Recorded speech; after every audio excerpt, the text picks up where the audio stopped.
नहीं हुआ। इसी का परिणाम क्या हुआ? इसी का परिणाम था नक्सली मूवमेंट, क्योंकि नक्सली मूवमेंट जो है शुरुआत ही ज़मीन से हुआ था और बंगाल से हुआ था, नक्सलबाड़ी क्षेत्र से। तो नक्सलबाड़ी क्षेत्र में क्या हुआ, जब जो लोग थे जिनको लगा कि हमको मिलेगा ज़मीन, उनको नहीं मिल पा रहा था, तब उन लोगों ने क्या किया, बोला कि जो है अब उन लोगों ने ज़बरदस्ती ज़मीन पर कब्जा करना स्टार्ट कर दिया। हथियार जाते थे और ज़मीन पर जो है झंडा गाड़ देते थे कि इस ज़मीन पर कोई खेती नहीं करेगा, या अगर मान लीजिए धान लगा हुआ, गेहूँ लगा हुआ, तो काट लेते थे, वो काटने नहीं देते थे। फिर यहाँ से स्टार्ट हुआ नक्सली मूवमेंट, तब बंगाल से स्टार्ट हुआ और फैलते फैलते जो है बंगाल से बिहार, बिहार से झारखंड, फिर धीरे धीरे जहाँ जहाँ अलग अलग इशू था उस इशू पे जो है फैलते हुए चला गया। शुरुआत जो है इसी आधार पर हुआ था, ज़बरदस्ती कब्जा होने लगा। तो बिहार में जब लगा कि जो है इस तरीके का कब्जा हो जाएगा ज़मीन पे, तो वहाँ पे जिसके पास ज़मीन था और जिनके पास ज़मीन नहीं था, ज़मीन नहीं था तो कब्जा करेंगे ही। तो ज़मीन जिनके पास था उन्होंने भी अपनी सेना बना ली, जिसको लोग बोलते हैं रणविजय सेना ना, रणवीर सेना। तो उन लोगों ने अपने रणवीर सेना बना लिया और दोनों में फाइट होना स्टार्ट हो गया। तो बोलते हैं कि खूब खूनी संघर्ष चला, उधर से भी 10-50 लोग मारते थे, इधर से भी 50 लोग मारते थे, ऐसे ही चलता था। तो हमारा समाजवाद में इन तीनों चीज़ों को लाने का प्रयास किया गया। क्लियर? लाइन अब चेंज कीजिए, लिखिए अपने विभिन्न निर्णयों में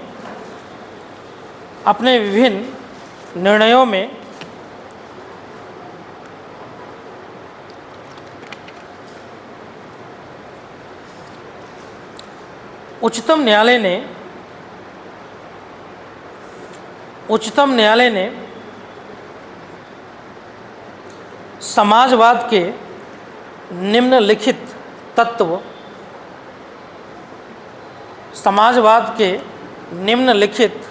तत्व बताए हैं।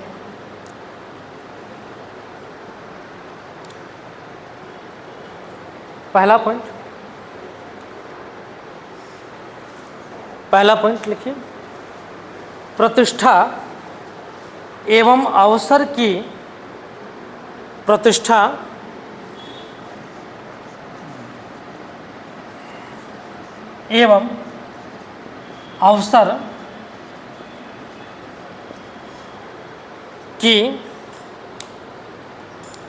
विषमताओं को दूर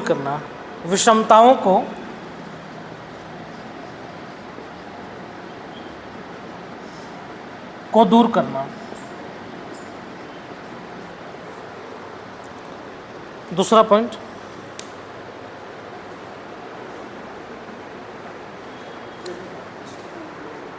देख लें, प्रतिष्ठा नहीं जानते हैं?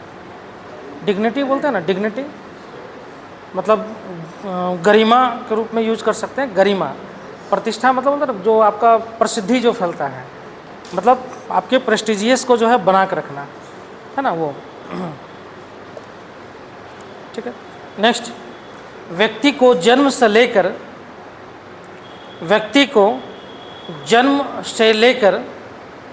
मृत्यु तक सामाजिक संरक्षण के लिए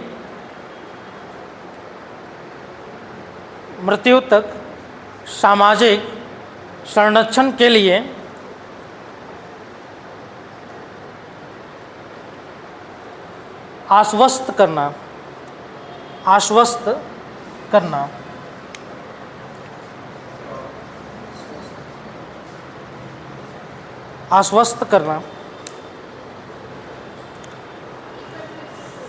लिख दिए हैं यहाँ पे, पूरा बोल रहे हैं? अच्छा, देखो, व्यक्ति को जन्म से लेकर मृत्यु तक सामाजिक संरक्षण के लिए आश्वस्त करना। नेक्स्ट, संपत्ति एवं संसाधनों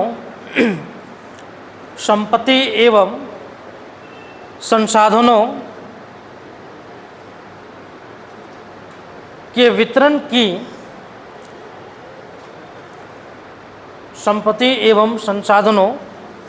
वितरण की विषमताओं को दूर करना,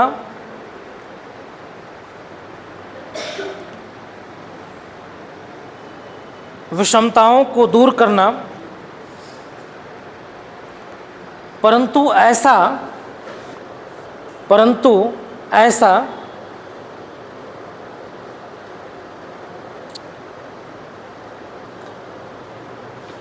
राज्य द्वारा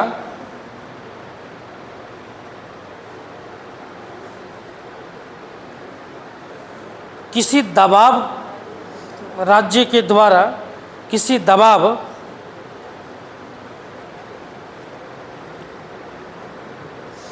से नहीं बल्कि किसी दबाव से नहीं बल्कि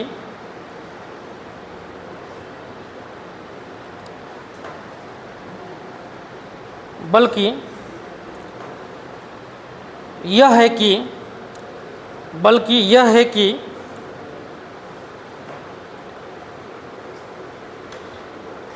व्यक्ति के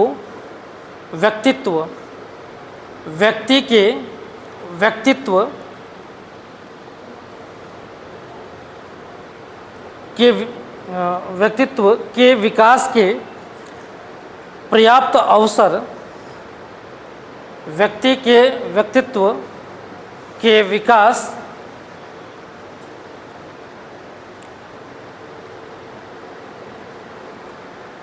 के पर्याप्त अवसर उपलब्ध कराए जाए।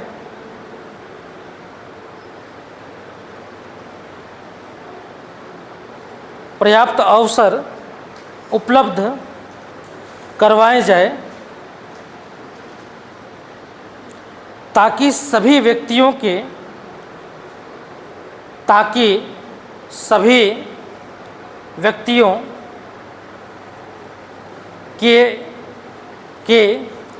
विकास, सभी व्यक्तियों के विकास के फलस्वरूप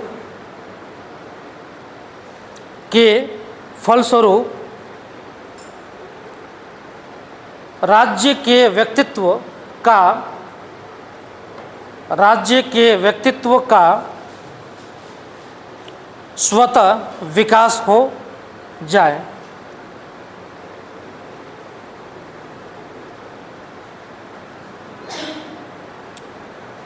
राज्य के व्यक्तित्व का स्वतः विकास हो जाए।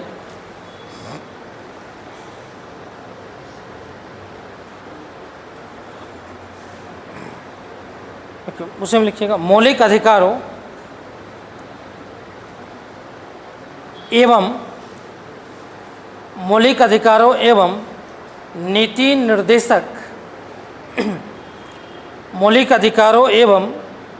निर्देशक तत्वों का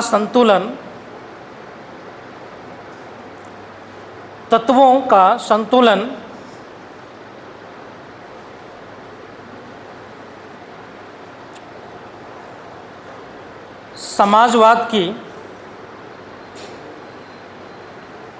समाजवाद की उचित अभिव्यक्ति मानी जा सकती है। समाजवाद की उचित अभिव्यक्ति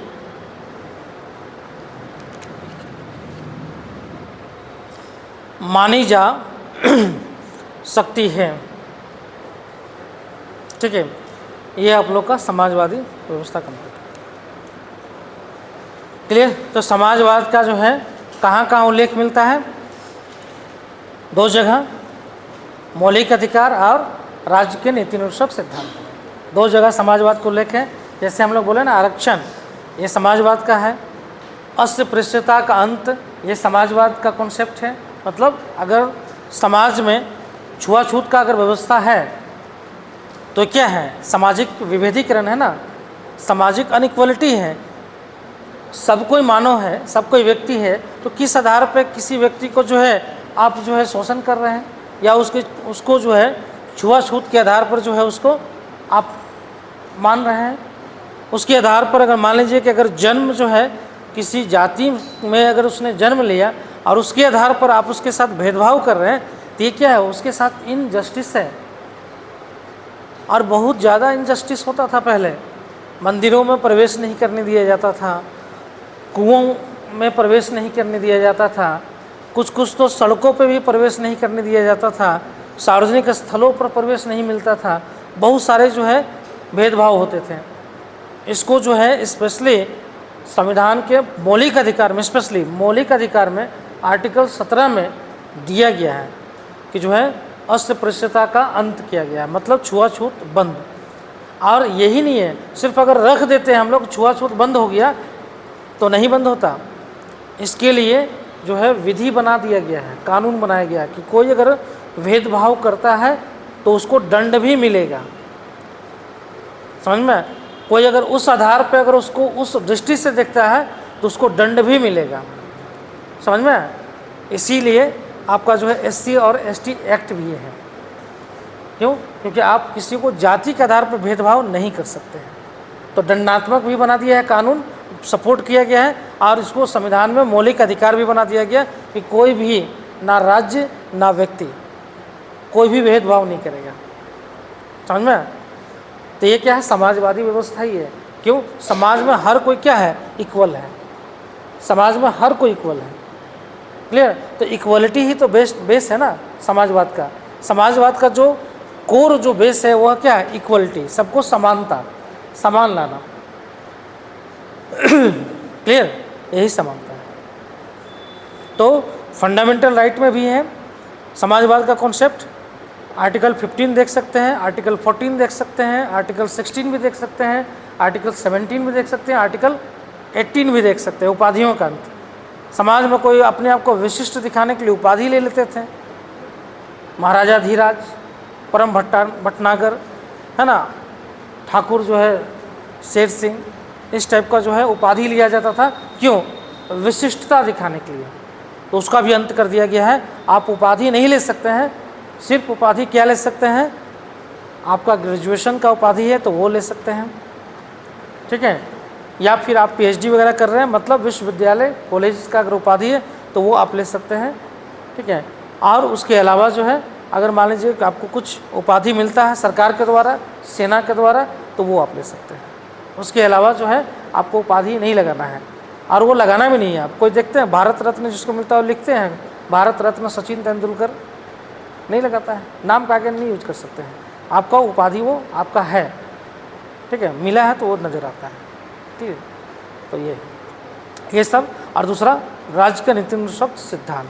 तो आप जब भी समाजवाद को बताएंगे, भारतीय समाजवाद को, तो दो चीज़ों को उल्लेख जरूर करेंगे, फंडामेंटल राइट का और राज्य का नीति अनुसार सिद्धांत का। और पूछेगा कि क्या 1976 के पहले संविधान में समाजवाद नहीं था, तो आप दोनों को बताएंगे कहाँ से, मौलिक अधिकार और नीति अनुसार सिद्धांत, दोनों को बताएंगे कि भले जो है 1976 में जोड़ा गया है समाजवाद वर्ड, लेकिन इसके पहले भी जो है संविधान के विभिन्न अनुच्छेदों में जो समाजवादी सिद्धांत जो है नज़र आता है, ठीक है। जैसे मौलिक अधिकार में, तो मौलिक अधिकार को बता देंगे आर्टिकल 15, आर्टिकल 16, आर्टिकल 14 विधि का शासन का भी और विधि के समक्ष समता भी, ठीक है, आर्टिकल 17, 18, ठीक है, तो आप उसको दिखा देंगे।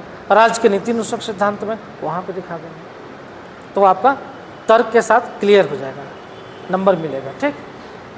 क्लियर यहाँ तो कोई सबको कोई डाउट नहीं, किसी को है डाउट? किसी को डाउट है तो पूछ लो, शर्माना नहीं है ना। जितना तंग करना कर लो हमको, मतलब हमको जितना परेशान करना करो, खाली तुम परेशान नहीं होना चाहिए, मेरा उद्देश्य यही है। अब एग्जामिनेशन हॉल में जब जाओ तो तुम परेशान हो जाओ, तो वो नहीं होना चाहिए। यहाँ परेशान कर लो जितना करना है, ठीक है। क्लियर? सबको क्लियर हो गया ना? सबको क्लियरिटी है एकदम? लिखने मिल जाएगा तो लिख लेंगे, हैं? चलो ये क्वेश्चन देते हैं समाजवाद पे ही, समाजवाद पे देते हैं ये क्वेश्चन।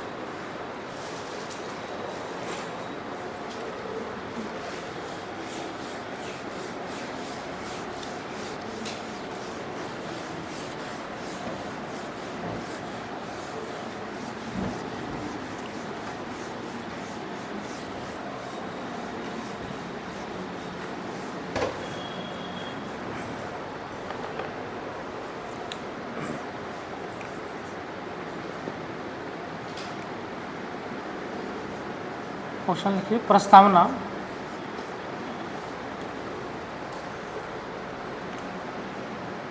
से आप क्या समझते हैं?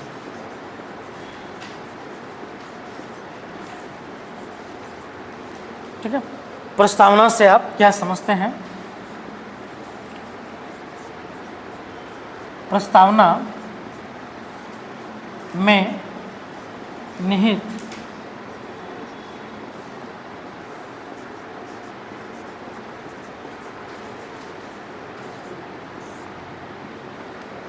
प्रस्तावना में निहित समाजवाद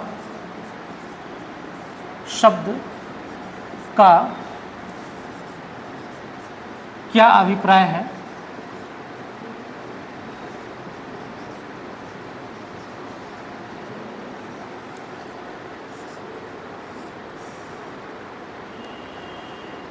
क्या अभिप्राय है? ठीक है,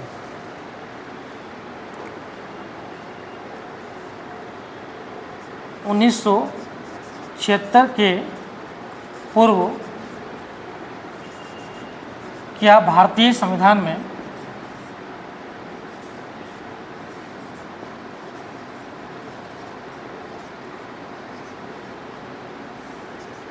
समाजवादी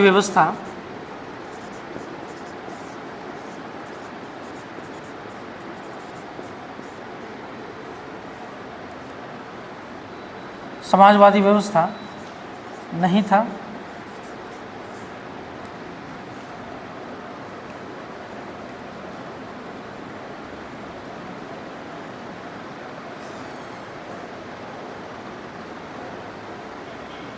नहीं था, ठीक है।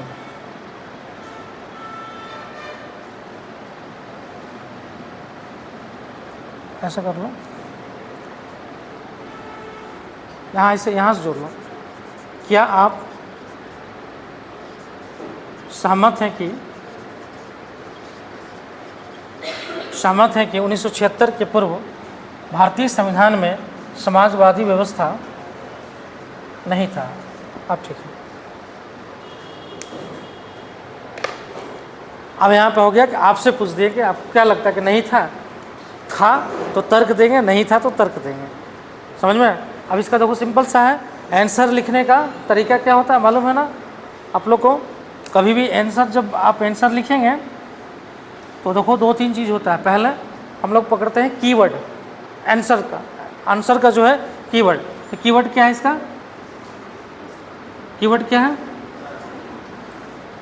2 कीवर्ड है, एक प्रस्तावना है, ठीक है, और दूसरा कीवर्ड समाजवाद है, ठीक है। मतलब जिसके बारे में पूछा जाए वो क्या होता है? कीवर्ड होता है। तो यहाँ पूछा जा रहा क्वेश्चन का 2 पार्ट है, पहला पार्ट है प्रस्तावना का, दूसरा पार्ट है समाजवाद का, ठीक है। तो जब भी क्वेश्चन का आंसर लिखेंगे तो फॉर्मेटिंग में फर्स्ट जो शुरुआत हम करते हैं उसको क्या करते हैं? हम उसको बोलते हैं इंट्रोडक्शन। तो यहाँ पे इंट्रोडक्शन हमको किसको देना है? ठीक है, तो इंट्रोडक्शन हमको प्रस्तावना का देना है ना। यहाँ पे इंट्रोडक्शन किसका? प्रस्तावना का। क्यों? क्योंकि शुरुआत का जो है कीवर्ड प्रस्तावना ही है, ठीक है। प्रस्तावना के बारे में हम लोग को बता दिए पूरा ये प्रस्तावना क्या है, ठीक है। तो ये आपका जो है इंट्रोडक्शन हो गया प्रस्तावना के रूप में, ठीक है। दूसरा जो है क्वेश्चन का पार्ट है कि प्रस्तावना से आप क्या समझते हैं। तो प्रस्तावना के बारे में थोड़ा सा बता के और उसके बारे में क्या आप जानते हैं, मतलब प्रस्तावना को क्या करना है, इसको डिटेल में बता देना है।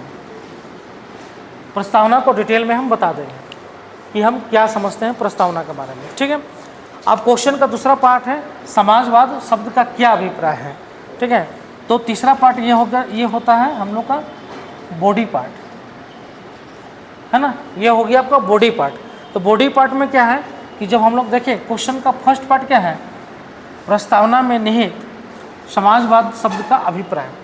तो पहला पार्ट है कि प्रस्तावना में निहित जो है समाजवाद का जो है अभिप्राय बताएंगे। समाजवाद जो है क्या है। तो शुरुआत में समाजवाद का इंटरनेशनल परिभाषा दे देंगे और फिर भारतीय परिप्रेक्ष्य में बता देंगे कि क्या होता है। क्लियर। फिर दूसरा पार्ट में आएंगे कि भारत, क्या आप सहमत हैं कि भारतीय संविधान में समाजवाद 1976 के पहले नहीं था। तो फिर अब नेक्स्ट पार्ट में है कि जो है आप सहमत हैं या नहीं है।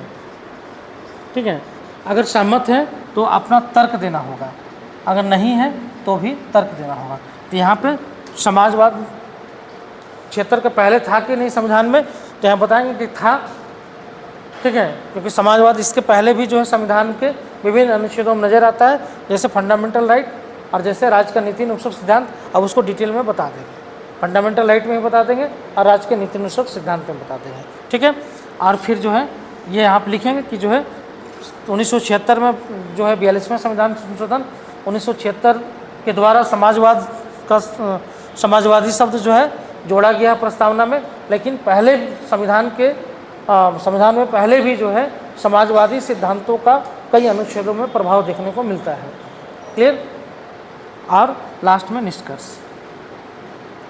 ठीक है, तो निष्कर्ष होता है कि जो भी आप लिखे हैं उसी का कंक्लूड रूप है ना, जैसे संक्षेपण बोलते हैं ना, कि जब आपको दे दिए इतना बड़ा पैसेज, उसको पढ़ के जो है 20 वर्ड में लिखना है, तो उसी जब पूरा लिख लिए तो उसी का संक्षेपण आप क्या बताएं। बस क्लियर हो गया। यही आपका ये इंट्रोडक्शन, बॉडी और कंक्लूजन 3 पार्ट में क्वेश्चन बनता है। बॉडी कई पार्ट में होता है ना, तो यहाँ पे आपका जो है स्पेस रहेगा लिखने का, सबसे ज़्यादा स्पेस यहीं पे होता है बॉडी वाला पार्ट में। इंट्रोडक्शन बहुत बड़ा नहीं होता है, कंक्लूजन बहुत बड़ा नहीं होता है, मेन ये होता है। इसी टाइप में आप लोग लिखने का कोशिश करेंगे। ठीक, ये क्वेश्चन को लिखिए, थोड़ा सा क्वेश्चन समझ गए होगा क्वेश्चन सब। हाँ,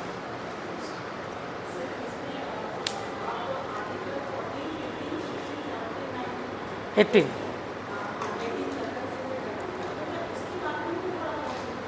दो लाइन में बता के निकल जाएंगे। जैसे 15 में जो है दिया गया कि जो है किसी भी जातीय, धर्म या किसी भी आधार पर भेदभाव का निषेध किया गया है। तो निषेध मतलब क्या, इक्वलिटी लाने का प्रयास है ना। अगर हम किसी चीज़ को ख़त्म कर रहे हैं, क्यों कर रहे हैं, कि समाज में इक्वलिटी आए। ठीक है, लोक नियोजन में अवसर की समता, किसके आधार पे, सबके आधार पे, मतलब सभी लोगों को जो है अवसर की समता दिया जाएगा, किसी के साथ भेदभाव नहीं किया जाएगा। तो उसको हम बताएंगे। क्लियर, समझ में आ गया सबको। समाजवाद बड़ा टॉपिक था इसलिए हम थोड़ा सा डिटेल में बताया।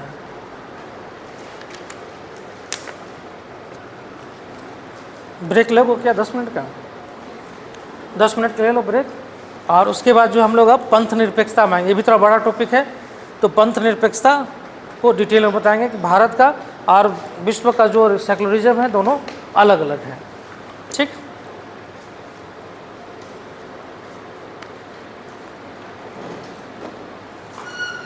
इसको बंद कर दो।